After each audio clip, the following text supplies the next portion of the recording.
నమస్తే యువిఎం టీవీకి స్వాగతం. వార్తల్లోని వివరాలకు వెళ్తే గౌరీ చరితారెడ్డికి ఓటు వేయండి, నిజమైన పాలకులను ఎన్నుకోండి.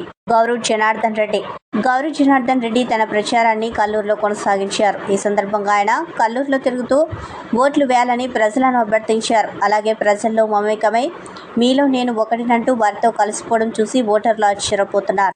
ఎందుకంటే ఉన్నత చదువులు చదివిన వ్యక్తి మాతో కలిసిపోవడమా అన్న ప్రశ్న వారిలో ఉంది.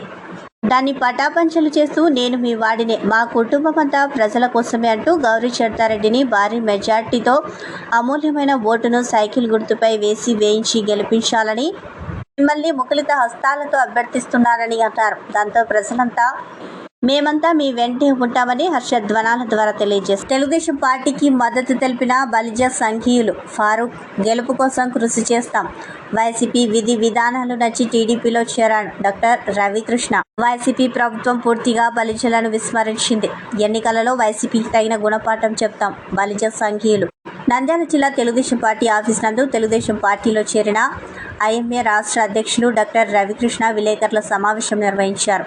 ఈ సమావేశానికి ముఖ్య అతిథిగా మాజీ మంత్రివర్యులు నంద్యాల టీడీపీ ఎమ్మెల్యే అభ్యర్థి ఎన్ఎండి ఫారూక్, రాష్ట్ర కార్యదర్శి రామచంద్రరావు, ఏవిఆర్ ప్రసాద్, ప్రముఖ పారిశ్రామికవేత్త వర్ధంశెట్టి రాజారాం, నంద్యాల బలిజ సంఘం మాజీ అధ్యక్షులు రంగయ్య, మాజీ ఎంపీపీ జ్వాల తిరుమలేశ్, పాణ్యం వెంకటేష్ తదితరులు పాల్గొన్నారు. ఈ సందర్భంగా నూతనంగా తెలుగుదేశం పార్టీలో చేరిన ఐఎంఏ రాష్ట్ర అధ్యక్షులు డాక్టర్ రవికృష్ణ మాట్లాడుతూ 2 దశాబ్దాలుగా దివ్యాంగులకు సేవలు చేస్తున్నానని, టీడీపీ దివ్యాంగులకు ఎన్డీఏ కూటమిలో జూలై నుంచి 6,000 ఇవ్వడం ఆకర్షణ కలిగించిందని అన్నారు. వికలాంగులకు 10,000 పెన్షన్ ఇవ్వడం చాలా సంతోషంగా ఉందని అన్నారు. టీడీపీ రాష్ట్ర కార్యదర్శి రామచంద్ర మాట్లాడుతూ వైసీపీ నుంచి వలసల్లా టీడీపీలో చేరుతున్నారని, టీడీపీ బలానికి రవికృష్ణ మరింత బలం చేకూరుస్తుందని అన్నారు. ప్రముఖ పారిశ్రామికవేత్త వర్ధంశెట్టి రాజారాం నంద్యాలలో మైనార్టీల తర్వాత బలిజలు అత్యధికంగా ఉన్న సామాజికంగా దెబ్బతిన్నారని అన్నారు. వైసీపీ ప్రభుత్వంలో బలిజలకు అన్యాయం జరిగిందని అన్నారు. నంద్యాలలో 80% బలిజలు టీడీపీకి మద్దతు ఇస్తామని పేర్కొన్నారు. ప్రిసైడింగ్ అధికారులు హ్యాండ్బుక్ చదివి పూర్తి అవగాహన కలిగి పక్కా ఎన్నికల నిర్వహణ చేయాలి. కలెక్టర్, జిల్లా ఎన్నికల అధికారి ప్రవీణ్ కుమార్. ప్రిసైడింగ్ అధికారులు, సహాయ ప్రెసిడెంట్ అధికారులు వారికి కేటాయించబడిన ఎన్నికల నిధులను ఎంతో పకడ్బందీగా ప్రిసైడింగ్ అధికారి హ్యాండ్బుక్ మేరకు ఎన్నికల కమిషన్ మార్గదర్శకాల మేరకు చేపట్టాలని, నిష్పాక్షిక పారదర్శక ఎన్నికలకు అన్ని రకాల చర్యలు తీసుకుంటున్నామని కలెక్టర్ మరియు జిల్లా ఎన్నికల అధికారి ప్రవీణ్ కుమార్ పేర్కొన్నారు. జిల్లాలో అన్ని అసెంబ్లీ నియోజకవర్గాల్లో సదరు నియోజకవర్గానికి విధులు కేటాయించబడిన పీఓ, ఏపీఓలకు సదరు నియోజకవర్గ రిటర్నింగ్ అధికారులను ఆన్ హ్యాండింగ్ శిక్షణ కార్యక్రమం జిల్లా యంత్రాంగం నిర్వహించగా, తిరుపతి అసెంబ్లీ నియోజకవర్గానికి పోలింగ్ విధులకు కేటాయించబడిన పీఓ, ఏపీఓలకు కచ్చిపి మున్సిపల్ ఆడిటోరియం నందు జరుగుతున్న శిక్షణ కార్యక్రమంలో కలెక్టర్ పాల్గొని మాట్లాడుతూ జిల్లాలో సాధారణ ఎన్నికలు, 2024 లోక్సభ మరియు శాసనసభ ఎన్నికల నిర్వహణలో పీఓల పాత్ర చాలా కీలకమని, ఎప్పటికప్పుడు ఎన్నికలు కొత్తగా చూడాలని, పీఓ హ్యాండ్బుక్ చదివి పూర్తి అవగాహన కలిగి ఉండాలని, అప్పుడు ఎన్నికల నిర్వహణ సులువు అవుతుందని అన్నారు. ఈ కార్యక్రమంలో తిరుపతి అసెంబ్లీ నియోజకవర్గ రిటర్నింగ్ అధికారిని అతిథి సింగ్, చంద్రగిరి నియోజకవర్గ రిటర్నింగ్ అధికారి నిశాంత్ రెడ్డి తదితర అధికారులు, పీఓలు, ఏపీఓలు పాల్గొన్నారు. ఫారూక్ సంపూర్ణ మద్దతు తెలియజేసిన లారీ యూనియన్ అసోసియేషన్ ఆఫీస్ నందు అధ్యక్షులు జి ఆనంద్ కుమార్ రెడ్డి, కార్యదర్శి చాంద్ బాషా ఆధ్వర్యంలో ఏర్పాటు చేసిన మీటింగ్లో మాజీ మంత్రివర్యులు నంద్యాల టీడీపీ ఎమ్మెల్యే అభ్యర్థి ఎన్ఎండి ఫారూక్, టీడీపీ రాష్ట్ర యువ నాయకులు ఎన్ఎండి ఖలీల్ పాల్గొనడం జరిగింది. ఈ సందర్భంగా లారీ యూనియన్ అసోసియేషన్లో ఉన్న సమస్యలన్నీ పరిష్కరిస్తామని, ప్రభుత్వం అధికారంలోకి వచ్చిన ట్రాన్స్పోర్ట్ రంగాన్ని అభివృద్ధి చేసి తగిన రాయితీలు, ప్రోత్సాహకాలు ఇస్తామని తెలియజేశారు. ఈ సందర్భంగా లారీ యూనియన్ అసోసియేషన్ వారు శ్రీ ఎంఎండి ఫారూక్ సంపూర్ణ మద్దతు తెలియజేయడం జరిగింది. ఈ కార్యక్రమంలో యూనియన్ ట్రెజరర్ మహేష్ రెడ్డి, సభ్యులు కలాం బాషా, మహబూబ్ బాషా, శ్రీనివాసులు, శేఖర్, రమణ, ఖాదర్ బాషా, మహమ్మద్ బాషా, జీపీఎల్ రసూల్ తదితరులు పాల్గొని ఫరూక్ కి సంపూర్ణ మద్దతు తెలియజేశారు. ల్యాండ్ టైటిలింగ్ యాక్ట్ ద్వారా సివిల్ కోర్టులకే ఉండవు, మా జగన్ రెడ్డి ఇంటి పత్రాలు ఇస్తాడంటున్న ధర్మాన. ఈసారి ఇది మొత్తం వినండి.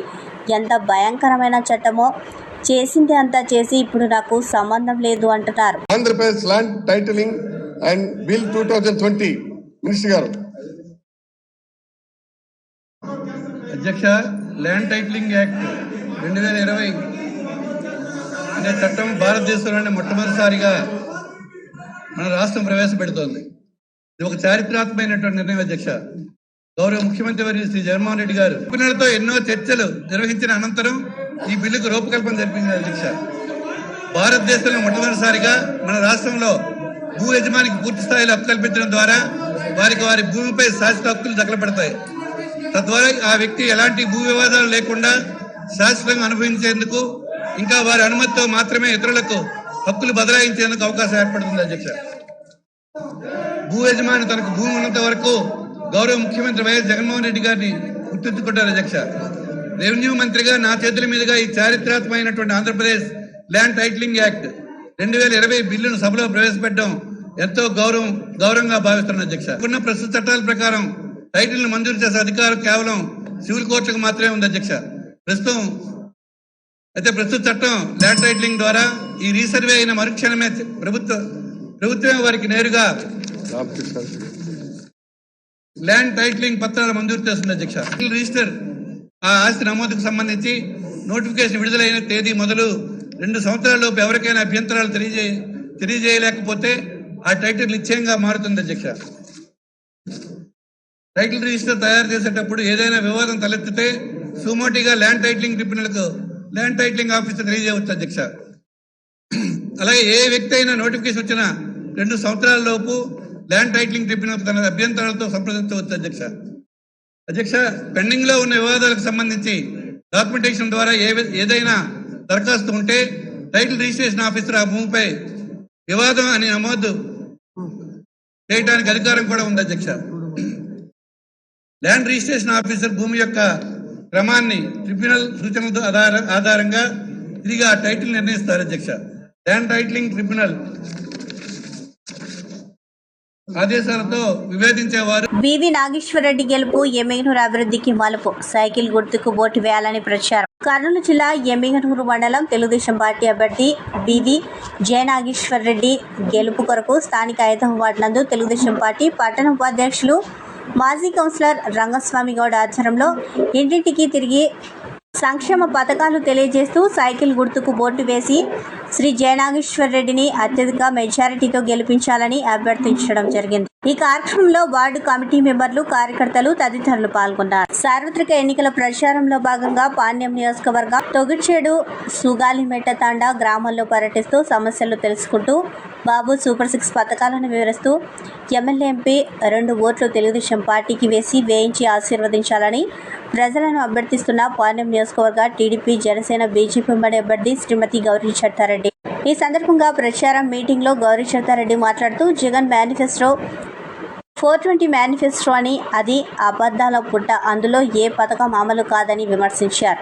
సిపిఎస్ రద్దు, మద్యపాన నిషేధం, జాబ్ క్యాలెండర్ వంటి హామీలను తుంగలో తొక్కిన వైసీపీ సర్కార్ ఇళ్ల స్థలాల ఇస్తామని మోసం చేశారని అన్నారు.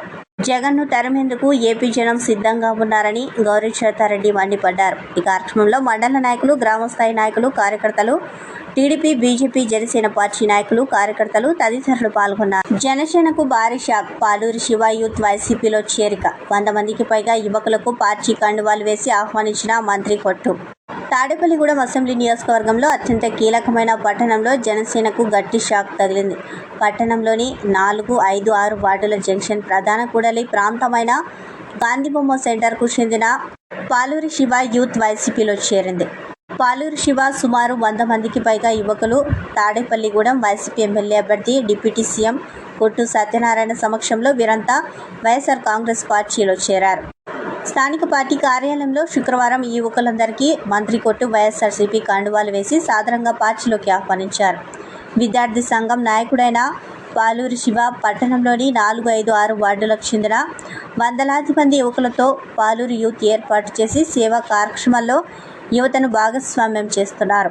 విద్యార్థి సంఘం నాయకులు, పాలూరి శివ యూత్ వ్యవస్థాపకులు పాలూరి సాంబశివరావు, పాలూరి శివ మాట్లాడుతూ రౌడీయిజం, గూండాయిజం, సెటిల్మెంట్లకు వ్యతిరేకంగా పోరాడుతూ శాంతి భద్రతల పరిరక్షకుడిగా పేరొందిన కొట్టుకు మద్దతుగా నిలబడేందుకు తామంతా ముందుకు వచ్చామని అన్నారు. ఈ ఎన్నికల్లో వైఎస్ఆర్ కాంగ్రెస్ పార్టీ విషయానికి తాడేపల్లిగూడెం ఎమ్మెల్యేగా కొట్టు సత్యనారాయణను గెలిపించేందుకు తామంతా పని చేస్తామని పాలూరి శివ చెప్పారు. ఈ కార్యక్రమంలో యువకులు ఉపేంద్ర, నాగరాజు, సూరజ్, హర్ష, లోవరాజు, సాయి, గిద్రోని, అజయ్ తదితరులు పాల్గొన్నారు. నంద్యాల నియోజకవర్గ కాంగ్రెస్ పార్టీ అభ్యర్థి గోపవరం గోకుల్ కృష్ణారెడ్డి నియోజకవర్గ పరిధిలోని సాంబవరం గ్రామంలో ఎన్నికల ప్రచారాన్ని నిర్వహించారు. రెండింటికి తిరిగి కాంగ్రెస్ పార్టీకి ఓటేయాల్సిందిగా కోరారు. గత 5 ఏళ్ల పాలనలో శిల్పా కుటుంబం ఓట్లు దండుకుందే తప్ప నియోజకవర్గానికి ఎటువంటి సహాయం చేయలేదని అన్నారు. మళ్ళీ ఆ పార్టీకి ఓటేస్తే 5 ఏళ్లు మన మీద పెత్తనం చెలాయిస్తారని అన్నారు. నిధులను కూడా కాజేస్తారని అన్నారు. ఎప్పుడూ బయట వాళ్ళకే కాకుండా ఈసారి స్థానికుడైన తనకు అవకాశం ఇవ్వాలని కోరారు. నియోజకవర్గ ప్రజలకు ఎప్పుడు ఎలాంటి కష్టం వచ్చినా అండగా ఉంటానని హామీ ఇచ్చారు. నంద్యాల మున్సిపాలిటీలో శిల్పా కుటుంబానికి దగ్గర వ్యక్తులను పనుల్లో పెట్టారని, వాళ్ళు ఏనాడు కార్యాలయంలో ఉండరని, అలాంటి వారికి నెలకు సుమారు 9 లక్షల జీతాలు ఇస్తున్నారని ఆరోపించారు. ఇదంతా ప్రజలు డబ్బు కాదా ఆలోచన చేయాలని కోరారు.